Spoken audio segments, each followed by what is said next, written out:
Pinangunahan ni Pangulong Ferdinand Marcos at First Lady Lisa Araneta Marcos ang pagbubukas ng bagong Pilipinas National Food Fair na ginanap sa isang shopping mall sa lungsod ng Mandaluyong. Tampok sa National Food Fair ang iba't ibang produkto ng nasa 250 micro, small and medium enterprises mula sa Luzon, Visayas at Mindanao. Mabibili sa food fair na ito ang mga fresh produce hanggang sa mga pinosesong produkto. Makakabili rin dito ng tig 29 pesos at 35 pesos na kada kilo ng bigas.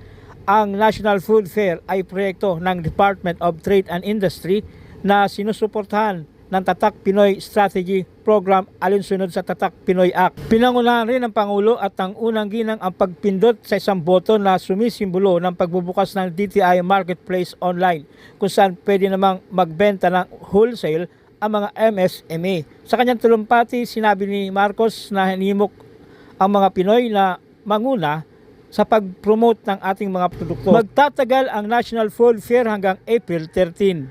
Gusto namin ma-promote ang parang itong ang mga product namin na seller na mo itong honey para mapunta na yung foundation namin, mapunta ang namin sa aming mga mission sa lumad, sa mga indigent people, yung makatulong kami, yung parang kaming mga madre, parang bridge lang tayo sa sa love of God. Talaga po kasi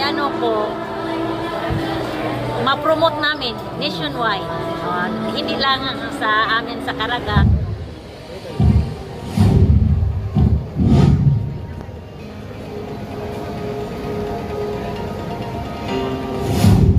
Every small business is a heart full of dreams. Dreams that build legacies. Legacies that share a piece of the Filipino spirit to the world. To propel MSMEs into the digital and AI age, we are proud to introduce the DTI Bagong Pilipinas Marketplace, the largest business-to-business e-commerce platform for Philippine products. This B2B platform is designed to be a gateway for Filipino MSMEs. With just a few clicks, entrepreneurs can seamlessly engage in wholesale trade, expanding their network of suppliers and buyers. Tap into the vast potential of both domestic and international markets and cultivate long-term partnerships that lead to sustainable growth. It's more than a platform. It's a bridge to a world of possibilities. The BTI Bagong Pilipinas Marketplace, empowering Filipino MSMEs to connect, grow, and thrive.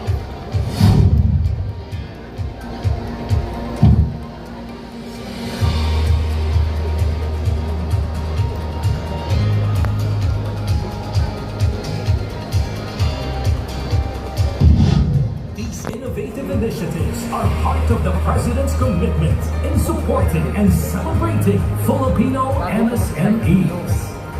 The success of our MSMEs is crucial to fortifying the foundation of our economy.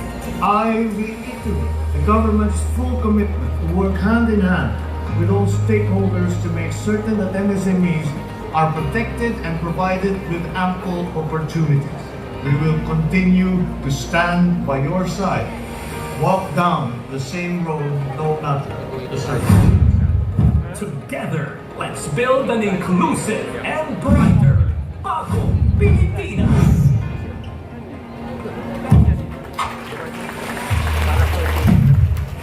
And now we shall witness the ceremonial switch on, which will signify that the DTI Bagong Pilipinas Marketplace is officially online and ready for access by our MSMEs. May we invite the President, the First Lady, and Secretary Roque in front for the pressing of the button.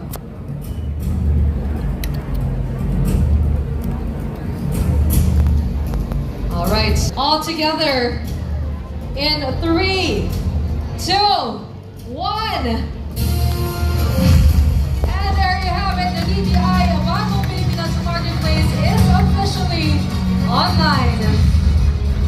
Congratulations to all MSMEs Secretary, Secretary Chris Roger. Please, seated.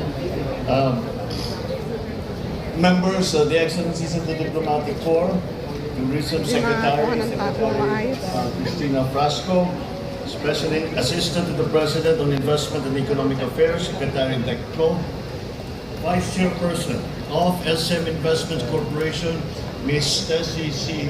Also our invaluable and strong partner in developing these opportunities for our SMSEs. Thank you so much for all of your help. And of course, well, with us today is one of those rare occasions where we are together. First Lady Luis Araneta Marcos. Nanay Baby is also here to push the Kapampangan products. The MSME Enterprise exhibitors, other distinguished guests, ladies and gentlemen, good afternoon. It is a delight to see and to smell the delectable array of food products that we have here today. Litaw na litaw ang kulay at sasalubong sa iyo ang katakam-takam na amoy ng mga pagkain Pinoy na talaga naman ay malinamnam. This April, we are celebrating the Filipino Food Month, an important occasion where we honor valued traditions passed down to generations, reflecting our identity as Filipinos through the food that we prepare and enjoy. Marami na rin ang mga dayuhan na humahanga sa ating pamisarap ng ating mga pagkain. Kaya sana tayo naman mga Pilipino mismo ay manguna sa pagkikilala sa iba't ibang putahe na gawa ng lutong Pinoy. This National Food Fair is more than a gastronomic celebration of our rich and diverse culinary heritage. It is a testament to the incredible talent, ingenuity, industry of our local farmers and artisans who bring pride and honor to our country. From homemade jam, handcrafted cheese, delicious bites, sips, well-packaged cocoa bars, each of them represents the very heart and soul of Filipinos.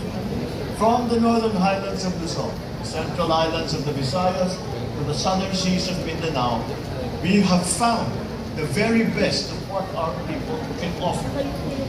So congratulations to all the participants, the mga exhibitor, mga organizer, na pinagtyagaan ito at ginawa lahat upang maging matagumpay ang itong National Food Fair natin.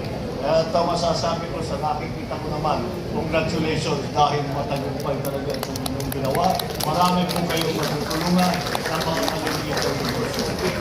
I want to, of course, acknowledge the efforts of the DTI for introducing the DTI Bagong Pilipinas Marketplace platform. This is very important because this is using the digital technology to expand markets, to expand supply chains, to make more efficient the delivery of goods and services, and it is something that will immediately take, kung iisipin ninyo, yung maliliit na mga tindahan, yung maliliit na restaurant, yung maliliit na mga negosyo, pagka nagamit na nila itong bagong app natin, ay hindi lamang yung mga nakatabi nila, hindi lamang ang mga kapitbahay nila, ang kanilang kausap at kanilang pinagdahan, sinaservisan at gumagawa ng hanap buhay, kung hindi lahat na makontak sa itong bagong app na ito. At napakahalaga itong ginawa natin ngayong araw na ito. It is an initiative set to become a robust business-to-business e-commerce platform that will highlight the products and services that are proudly Filipino. It marks a significant milestone in the digital transformation of our local industries. The platform will empower MSMEs by providing them a space where their products can be seen, recognized, and valued by a wider market.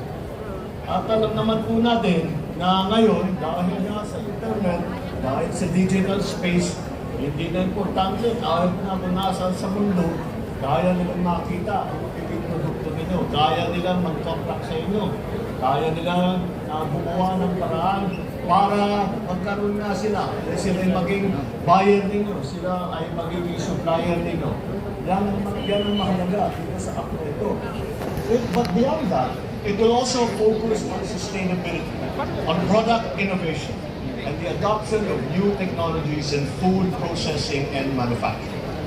The DTI will lead the implementation of a sustainable framework that aims to ensure the long-term functionality and support for MSMEs in today's digital economy. We must therefore work hand in hand to provide our local businesses with the knowledge and the resources that they need to navigate this new digital landscape. But we are also committed to ensuring that our entrepreneurs and consumers are protected through secure cashless payment systems. Indeed, the DTI Bagong Pilipinas Marketplace is designed to create greater opportunities for our MSMEs, for them to thrive and to expand their reach. With every online order that is placed, we are not only supporting the local products and services of our MSMEs, we are helping our Filipino entrepreneurs realize their dreams.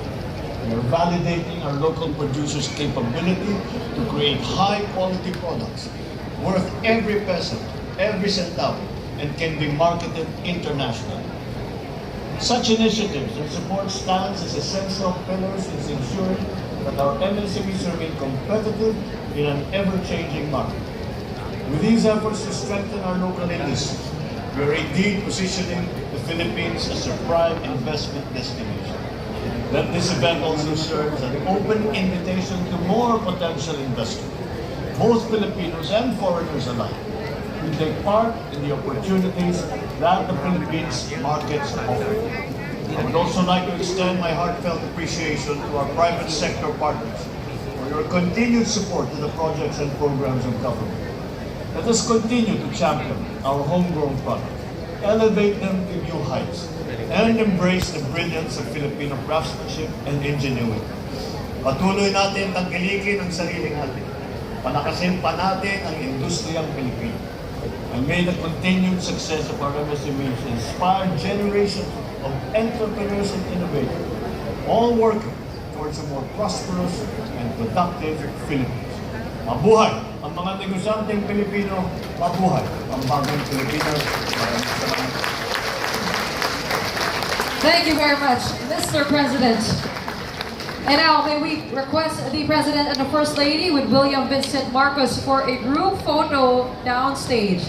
May we Mula rito sa lungsod ng Mandaluyong, Nolan Ariola, Leader News Philippines.